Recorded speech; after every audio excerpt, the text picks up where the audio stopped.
So I'd like to talk about positive leadership, or maybe more accurately, leadership that makes people feel bigger.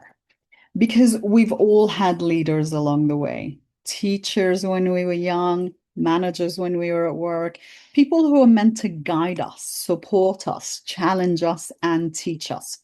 We all know that feeling. We know the difference between someone who makes us shrink and someone who helps us grow. And you know what? Instead of talking about bad managers today, I want to talk about the very best leaders I've experienced. Because I think sometimes the best way to understand leadership is not to describe what it isn't, it's to remember what it felt like when someone got it right. So, when I was at school, I went to summer school to take trigonometry. Yeah, I know, I'm a geek. We've established this. And this teacher would explain the principles of trig, and for weeks, it just would not sink. My brain just could not get it. I kept raising my hand and saying, no, what? No, no, again, please. And this teacher never once faltered. He kept explaining. He kept finding new ways to explain. He even seemed to find it interesting. Like the challenge pushed him to become more creative in how he taught. And he never gave up on me. He never made me feel stupid. He never ignored me. He never got impatient in a way that made me want to stop trying. He simply committed to what his job was, to teach. And then, of course, there was that glorious day when suddenly, like a cartoon character with a light bulb flashing above their head, I got it. And I have never forgotten that because of how he made me feel capable, worth the effort. Like my not understanding yet was not a failure, it was just part of the process. Another example is my driving instructor. Somehow, in our sessions, he was able to quickly understand my character.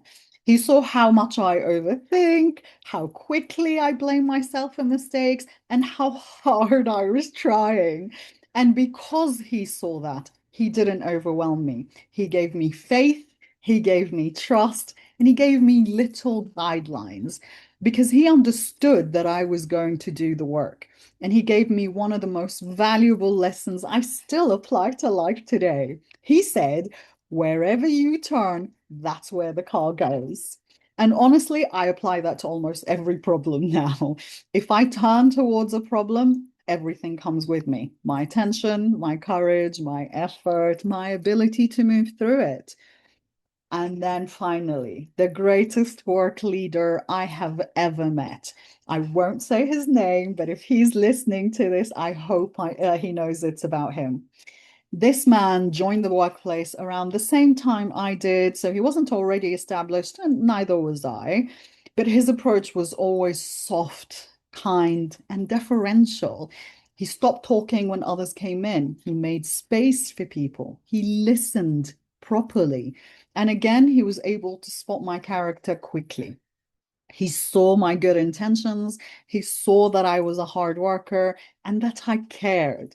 And not once did he lead me through force. He never barked instructions. He never commanded me against my will.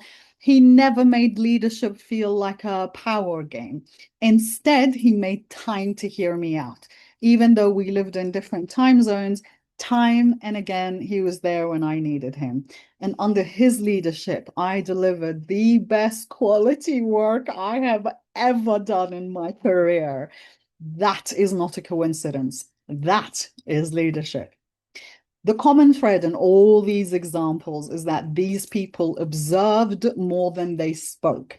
They didn't seem driven by ego. They weren't trying to prove they were the cleverest person in the room. They recognized that the beauty of the win is seeing the person they were teaching, training, or leading as capable, not perfect, but capable. And because of those experiences, I came to genuinely understand the power of people.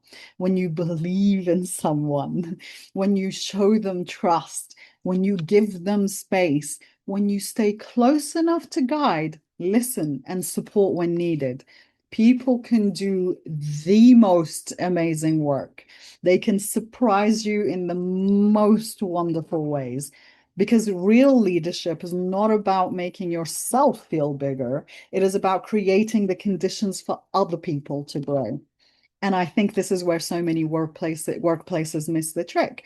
They hire someone and think, this is what we're getting, this role, this job description, this output, this much value. And then that person leaves and the cycle starts all over again.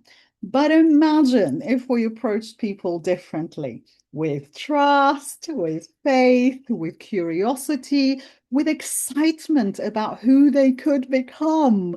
Imagine if we stopped seeing people as fixed assets and started seeing them as living potential. Because suddenly the return is so much bigger than what you first imagined. You don't just get the task done, you get growth, you get ownership, you get loyalty, you get creativity, you get someone who wants to bring their best because someone believed they had a best to bring. So I ask you, isn't that worth the investment? Now, if that resonates with you, whether you've had a leader like this or you want to become one, drop me a line. Let's share the stories, the lessons, and most importantly, the solutions. Because leadership should not make people feel smaller, it should help them rise.